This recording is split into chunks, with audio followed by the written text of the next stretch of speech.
नमस्कार दोस्तों, मैं दीननाथ ठाकुर अपने यूट्यूब चैनल जीएनटी एकेडमी में आप सभी का स्वागत करता हूं, अभिनंदन करता हूं। दोस्तों, हमारे चैनल का मुख्य उद्देश्य सुदूरवर्ती इलाकों में रहने वाले विद्यार्थियों के लिए सुलभ संसाधन मुहैया कराना है। साथ ही साथ दोस्तों, यूजीसी नेट जेआरएफ से संबंधित एग्ज़ाम में सफलता हासिल करवानी है। दोस्तों, आप लोगों के लिए मैंने डिस्क्रिप्शन बॉक्स पर टेलीग्राम ग्रुप और व्हाट्सएप ग्रुप का लिंक दिया हुआ हूं। उस ग्रुप में जुड़कर आप सभी यूजीसी नेट से संबंधित बहुत ही महत्वपूर्ण विषयों के बारे में विस्तृत विवरण देख सकते हैं। दोस्तों, आज का जो हमारा विषय है यूजीसी नेट पेपर 1 के यूनिट 6 से संबंधित है। टॉपिक हमारा है प्रोपोर्शन अर्थात तर्क वाक्य। इस विषय से मैं 100% दावा कर सकता हूँ कि आने वाले यूजीसी नेट के एग्ज़ाम में 2 क्वेश्चंस जरूर बनेंगे। साथ ही साथ यदि आप लोगों को यह लगता है कि इस टॉपिक से रिलेटेड कोई क्वेश्चंस यूजीसी नेट के एग्ज़ाम में नहीं बनेंगे तो आप सभी जरूर कमेंट बॉक्स पर कमेंट करके बताएं। लेकिन मेरा दावा है कि इससे संबंधित प्रश्न जरूर बनेंगे। तो टॉपिक शुरू करने से पहले यदि आप हमारे चैनल में नए हैं, पहले बार हैं, तो चैनल को जल्दी सब्सक्राइब करें, साथ ही साथ बेल आइकन को दबा दें, लाइक करें और शेयर करें। तो दोस्तों, चलिए शुरू करते हैं प्रोपोर्शन, जिसे हम हिंदी में तर्क वाक्य कहते हैं। वास्तव में तर्क वाक्य क्या है? तर्क वाक्य हमारा एक स्टेटमेंट होता है, अर्थात एक कथन होता है। उस कथन के अंतर्गत कुछ पॉजिटिव बातें होती हैं, अर्थात कुछ हमारा यूनिवर्सल बातें होती हैं जो पॉजिटिव हो, कुछ नेगेटिव बातें होती हैं और कुछ ऐसी बातें होती हैं जिनको आइडेंटिफाई करना संभव नहीं है।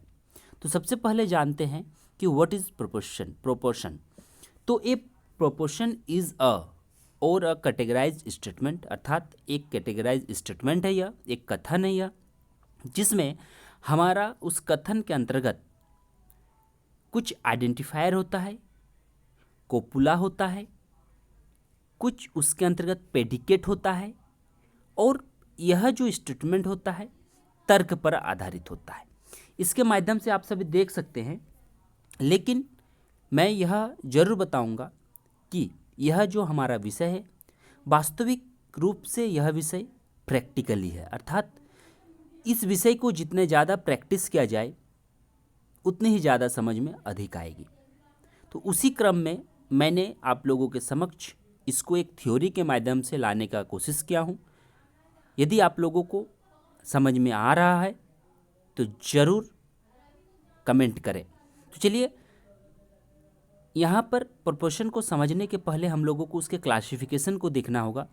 लेकिन सामान्य या आम भाषा में हम सभी जानते हैं कि तर्क वाक्य एक कथन होता है, एक वाक्य होता है जिसमें हमारा कुछ तर्क होता है। अर्थात जैसे कि यदि हम कहें कि सभी मनुष्य मरणशील है, तो यहाँ हमारा वास्तविक तर्क है कि जितने भी मनुष्य हैं प्राचीन काल से लेकर आज तक सभी मरणशील हैं। कोई जीवित नहीं रहता है, एक निश्चित समय सीमा बाद उसका मरण अर्थात मृत्यु जरूर होती है। तो उसे हम क्या कहते हैं कि तर्क कहते हैं, कि एक तर्क रहता है, एक सिद्धांत है, उसमें तर्क दिया हुआ आता है, वही हमारा तर्क वाक्य है। अब इस तर्क वाक्य में हमारा मूल रूप से अगर बात करें तो क्या क्या शामिल रहता है, तो मूल रूप से बात करें तो यूनिवर्सल एफर्मेटिव स्टेटमेंट होता है, यूनिवर्सल नेगेटिव स्टेटमेंट होता है, पर्टिकुलर एफर्मेटिव स्टेटमेंट होता है और पर्टिकुलर नेगेटिव स्टेटमेंट होता है। अर्थात वैश्विक या सर्वव्यापी भावनात्मक कथन, सर्वव्यापी निषेधात्मक कथन, अंशव्यापी भावात्मक कथन और अंशव्यापी निषेधात्मक कथन। देखिए दोस्तों, जब तक इससे संबंधित हमारा प्रश्न नहीं आएगा हम सभी स्पष्ट रूप से नहीं समझ पाएंगे, लेकिन फिर भी कोशिश है आप लोगों को समझाने की। और अगर समझ में आ रही है या पूरा वीडियो आप लोग लास्ट तक देखें, समझ में यदि आती हैं तो ज़रूर कमेंट करें। तो दोस्तों यूनिवर्सल, अगर हम यूनिवर्सल का बात करें तो हमारा ऑल का आएगा, अर्थात ये पॉजिटिव होगा। जब भी यूनिवर्सल का बात हो, अर्थात हम कह सकते हैं कि जब भी हमारा यूनिवर्सल एफर्मेटिव का बात होता है तो ये पॉजिटिव बात होता है, हमेशा पॉजिटिव बात करती है। लेकिन यूनिवर्सल नेगेटिव में नेगेटिव वर्ड यहाँ स्पष्ट रूप से लिखा हुआ है, ये नहीं, अर्थात हमेशा निषेधात्मक बात करती है। और पर्टिकुलर एफर्मेटिव स्टेटमेंट में ये कुछ या संभावना के तौर पे बात करती है। और जो हम पर्टिकुलर नेगेटिव स्टेटमेंट है, इसमें संभावना के साथ साथ वो भी बातें होती हैं, अर्थात यूनिवर्सल बातें नहीं होंगी, पर्टिकुलर बात होगी, अंशव्यापी बात होंगी, कुछ का बात होगा, सम का बात होगा, अधिकांश का बात होगा, लेकिन क्या होगा, वो नेगेटिव होगा। ठीक है, जैसे कि इसमें अगर स्टेटमेंट की बात करें तो स्टेटमेंट में देखा जा सकता है all college student are rich, जितने भी कॉलेज के स्टूडेंट हैं सभी कॉलेज स्टूडेंट क्या है, धनी है। तो ये पॉजिटिव स्टेटमेंट स्पष्ट कर रहा है। No college student is rich, इसमें नेगेटिव स्टेटमेंट आ रहा है। Some colleges student are rich, इसमें सम पॉजिटिव आ रहा है, अर्थात पॉजिटिव है लेकिन अधिकांशतः है, कुछ का संभावना है। और इसमें सम नेगेटिव है, some colleges student are not rich. तो यदि इसके हम स्टैंडर्ड की बात करें कि स्टैंडर्ड किस प्रकार का है, तो इसमें एक चीज़ ध्यान देना है कि कोई भी स्टेटमेंट हमारा है तो उसमें क्वांटिफायर होगा, सब्जेक्ट होगा, कोपुला होगा और प्रेडिकेट होगा। ध्यान दीजिए क्या क्या होगा इसमें। क्वांटिफायर में हमारा ऑल, नो, सम का बात आता है, अर्थात जो भी सेंटेंस है उसका शुरू का जो वर्ड आता है, एग्जाम्पल में मैं बताऊंगा आगे कि शुरू का जो है वही शामिल है। सब्जेक्ट हम सभी जानते हैं। जहाँ तक कोपुला का बात है तो विच denotes the relation between the subject and the predicate, अर्थात सब्जेक्ट और प्रेडिकेट के बीच जब हम एक सेंटेंस है, जैसे सभी व्यक्ति मरणशील है, ठीक है, या फिर कह सकते हैं कि all college student are rich, जितने भी कॉलेज के स्टूडेंट है रिच है। तो यहाँ देख सकते हैं, तो यहाँ पर ऑल हमारा क्या हो गया, क्वांटिटीफायर हो गया। All college student are rich, तो हमारा स्टूडेंट क्या है, एक रिच हमारा जो है ये है, फिर स्टूडेंट है। तो यहाँ पर जो हमारा जो रिलेशन का बात करेगा किसमें, विच denotes relation between the subject and predicate में, तो कॉलेज हमारा क्या है, जितने भी स्टूडेंट है, स्टूडेंट हमारा हो जा रहा है कोपुला में, और रिच जो वर्ड है वो हमारा प्रेडिकेट में, अबाउट द सब्जेक्ट से जो रिलेटेड रखता है। तो कहीं ना कहीं क्वांटिफायर, सब्जेक्ट, कोपुला और प्रेडिकेट, ये चार ऐसे तत्व हैं जो एक प्रोपोर्शन को स्टैंडर्ड जगह पर ले जाने के लिए काफ़ी महत्वपूर्ण हो जाते हैं। जैसे कि एग्जाम्पल को देखते हैं कि ऑल मैन आर एनिमल, जितने भी व्यक्ति हैं सब क्या है, एनिमल है। तो यहाँ ऑल जो हमारा है तो वो क्वांटिफायर है, मैन जो हमारा है सब्जेक्ट के रूप में कार्य कर रहा है, आर जो है कोपुला के रूप में कार्य कर रहा है, अर्थात हम कह सकते हैं कि ये प्रेडिकेट और सब्जेक्ट को जोड़ने का एक आधार दे रहा है, इसलिए वो क्या हो जा रहा है, कोपुला हो जा रहा है, और एनिमल हमारा प्रेडिकेट हो रहा है।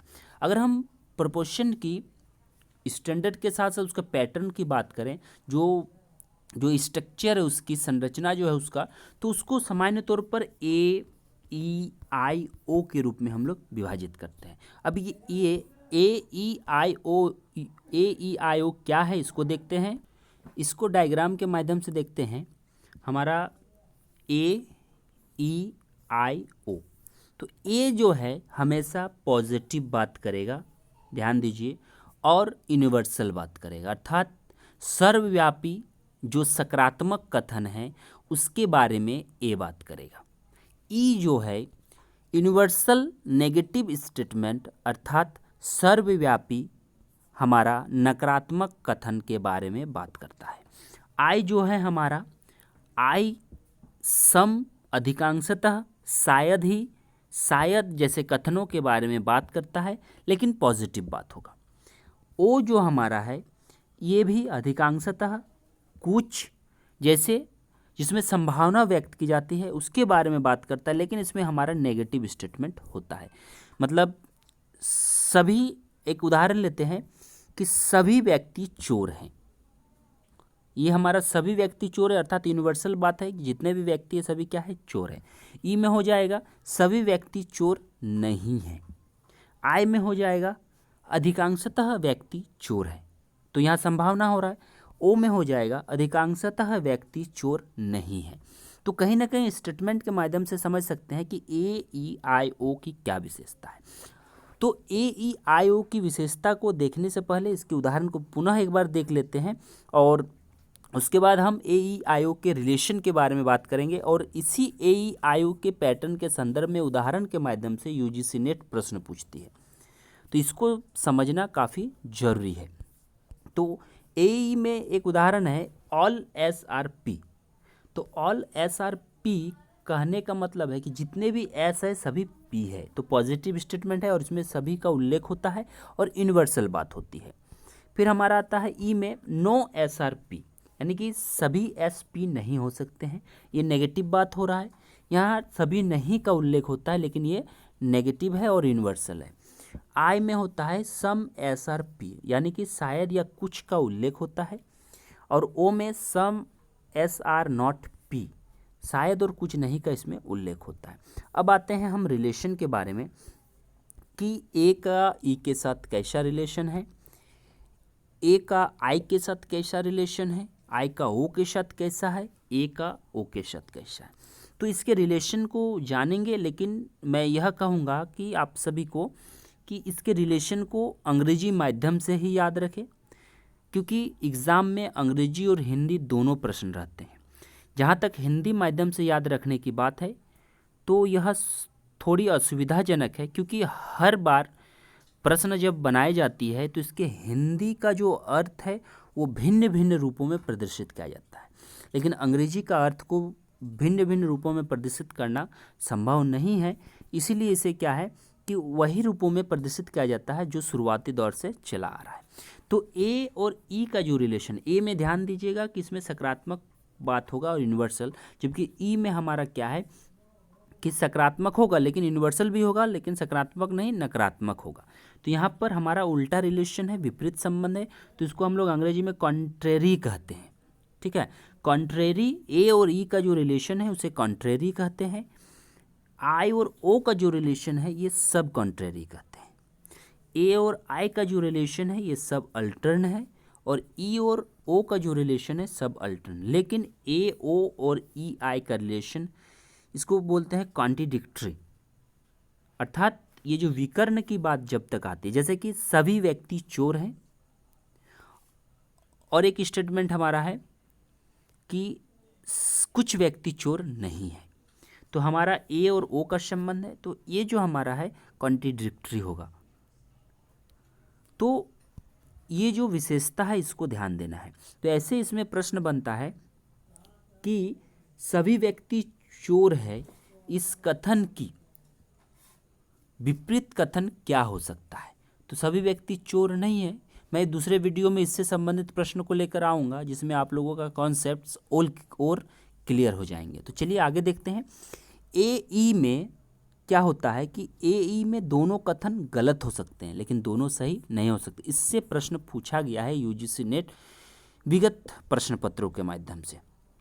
तो ए ई में क्या है कि दोनों कथन गलत हो सकते हैं लेकिन दोनों सही नहीं हो सकता है। कैसे? ए हमेशा सकारात्मक बात करता है, ई हमेशा नकारात्मक, तो दोनों तो सत्य नहीं कहेगा, अर्थात दोनों का जो स्टेटमेंट होगा सत्य नहीं हो सकता है। जैसे कि सभी व्यक्ति चोर है, एक स्टेटमेंट है, दूसरा स्टेटमेंट है कि सभी व्यक्ति चोर नहीं है, तो किसके बातों को सही माना जाए? या तो किसी एक का बात सही होगा या फिर दोनों गलत होंगे।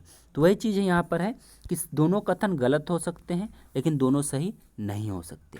आई ओ का जो संबंध है, तो आई ओ जिसे हम सब कंट्रेरी कहते हैं, तो आई ओ का संबंध जो सब कंट्रेरी का है, तो इसमें दोनों सही होगा लेकिन दोनों गलत नहीं हो सकते। जैसे कुछ व्यक्ति चोर है, कुछ व्यक्ति चोर नहीं है। अगर 100 व्यक्ति में कुछ व्यक्ति चोर है, आई का स्टेटमेंट हम माने, तो वहाँ पर हम देख रहे हैं हो सकता है 50 व्यक्ति चोर है, 40 व्यक्ति चोर है। अगर ओ में जाए तो कुछ व्यक्ति चोर नहीं है, तो हमारा 20 व्यक्ति चोर नहीं हो सकता है। तो ये जो हमारा स्पष्ट तौर पे कहा जा सकता है कि दोनों सही हो सकता है लेकिन दोनों गलत नहीं हो सकता है। तो इस स्टेटमेंट को जरूर ध्यान दीजिए, यहाँ से प्रश्न बनाया गया है और आने वाले दिनों में प्रश्न बनेंगे।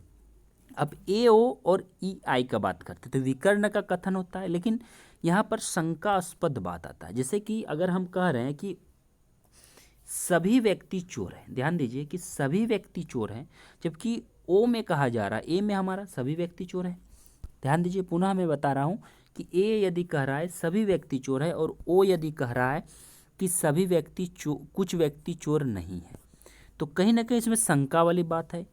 ये अनिर्धारित है, निषेध है, परस्पर विरोधी है और विपरीत उल्लेख होता है। उसी प्रकार ई और आई का संबंध है, सभी व्यक्ति चोर नहीं है, कुछ व्यक्ति चोर है।